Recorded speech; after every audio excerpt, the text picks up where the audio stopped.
ছাত্র আন্দোলন বাংলাদেশ কেন্দ্রীয় কমিটির পক্ষ থেকে আগত সকলকে জানাই সংগ্রামী অভিবাদন, সবুজ সালাম এবং শুভেচ্ছা।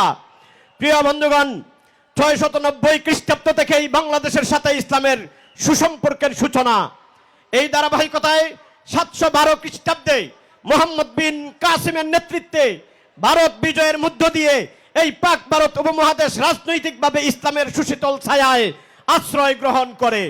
1204 খ্রিস্টাব্দে ইখতিয়ার উদ্দিন মোহাম্মদ বিন বখতিয়ার খিলজির নেতৃত্বে বাংলা বিজয়ের মধ্য দিয়ে এই বাংলামূলক ইসলামের সুশীতল ছায়াতলে আশ্রয় গ্রহণ করে।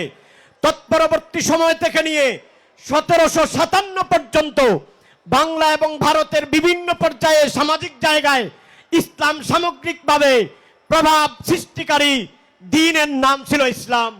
প্রিয় বন্ধুগণ, ব্রিটিশ আগমন পরবর্তী মুসলমানরা নির্যাতনের মুখোমুখি হয়, নিষ্পেষিত হয় এবং তার পরবর্তীতে এবং তার প্রেক্ষিতেই 47 পরবর্তী পাকিস্তানি পাপ এবং বৈষম্যের কারণে 71-এ আমরা মুক্তিযুদ্ধের মধ্যে নতুন আরেকটি পতাকা বিনির্মাণ করি, নাম বাংলাদেশ।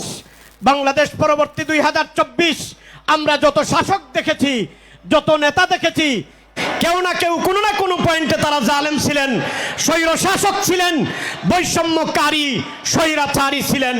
এজন্য আমরা বাংলাদেশের এই ইতিহাসে আমরা দেখি যে আমাদের ভালো নেতা না থাকার কারণে, নৈতিকতা সম্পন্ন নেতা না থাকার কারণে বাংলাদেশ স্বাভাবিকভাবেই শান্তি এবং নিরাপদ একটা বাসস্থান তৈরি করতে পারে নাই আমাদের জন্য। এজন্য আজকে এখানে বঙ্গ অভিভাবক উপস্থিত আছেন। ইসলামী যুব আন্দোলন স্বাভাবিকভাবেই নীতি নৈতিকতা সমৃদ্ধ একটা যুব কাফেলা। আমরা উদাত্ত আহ্বান জানাবো 2025 690 থেকে নিয়ে 2024 এই পর্যন্ত সময় ইসলাম সামগ্রিকভাবে রাষ্ট্র পর্যায়ে বিজয়ী হয় নাই। 2025 সেশন হোক, 2025 হবে ইসলাম বিজয়ের বসন্ত মৌসুম ইনশাআল্লাহ। যদি আমরা দাওয়াতে সর্বত্র বিচরণ করতে পারি, আমরাই হাসবো ইনশাআল্লাহ। সে উদাত্ত আহ্বান জানিয়ে কথা শেষ করছি। আসসালামু আলাইকুম ওয়া রাহমাতুল্লাহ।